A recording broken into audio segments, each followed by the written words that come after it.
found in our lawsuit that they initiated workshops with elected officials. That too is against the law. They are not allowed to engage directly with legislators. They are only allowed to answer questions if the legislator themselves initiate.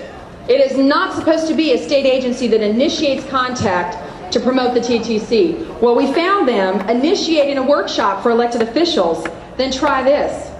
They sent out letters. This is the PR firm that they hired with our money, drafted a letter that said the Alliance for 69 was hosting it. They lied about them being the ones that are initiating this contact, and they did it under the cover of Alliance for I-69 and said that they were being invited and hosted by that agency. That's not true.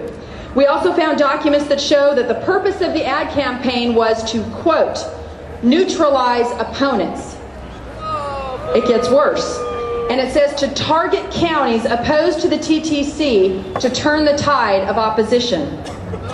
We also found documents where the PR firm stated this in their proposal, that, quote, the political environment needs to be changed to make it less hostile to the TTC.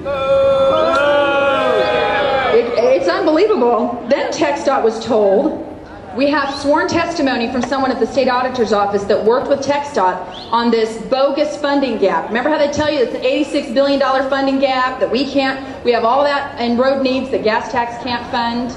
Well, guess what? When the state auditor got in there, they found that $30 billion of that was absolutely not substantiated with a single sheet of paper.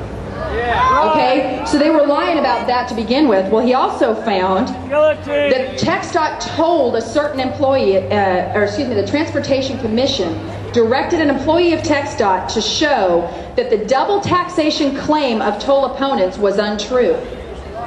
Well, we all know it's true. The controller's report showed it was true. But they're trying to literally use our taxpayer money to disprove a political argument in the political arena. That is against the law. Then this testimony showed that TxDOT was knowingly told to gin up false gas tax figures and funding gap figures in order to push toll roads.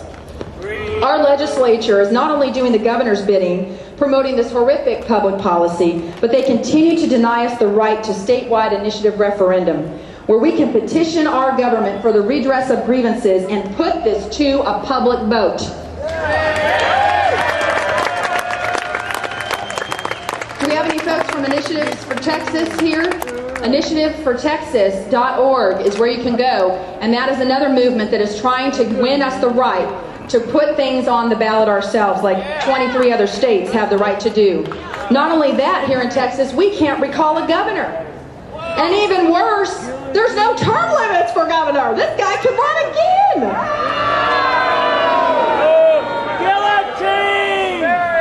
This is a recipe for tyranny. We must demand political reform and ensure checks and balances and put the power back in the hands of the people. As the 10th Amendment of our U.S. Constitution guarantees a free people. So I ask you, have we had enough?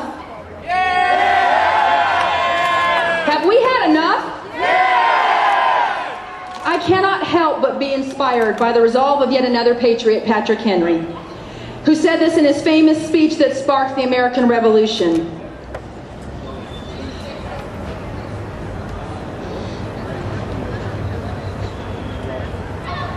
Is life so dear, or peace so sweet, to be purchased at the price of chains and slavery?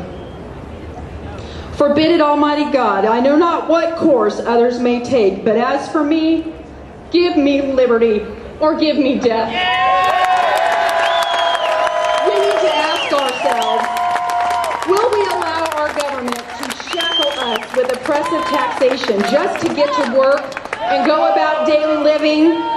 Or will we continue to fight a new revolution, a taxpayer revolt, a political movement to stop the Trans-Texas Corridor, to stop tolls across Texas, to preserve private property rights and our way of life and our precious freedoms bought with a price from those who came before us? But as for me, and I think all of you here today, and the tens of thousands that could not be with us, the resounding answer is, give us liberty.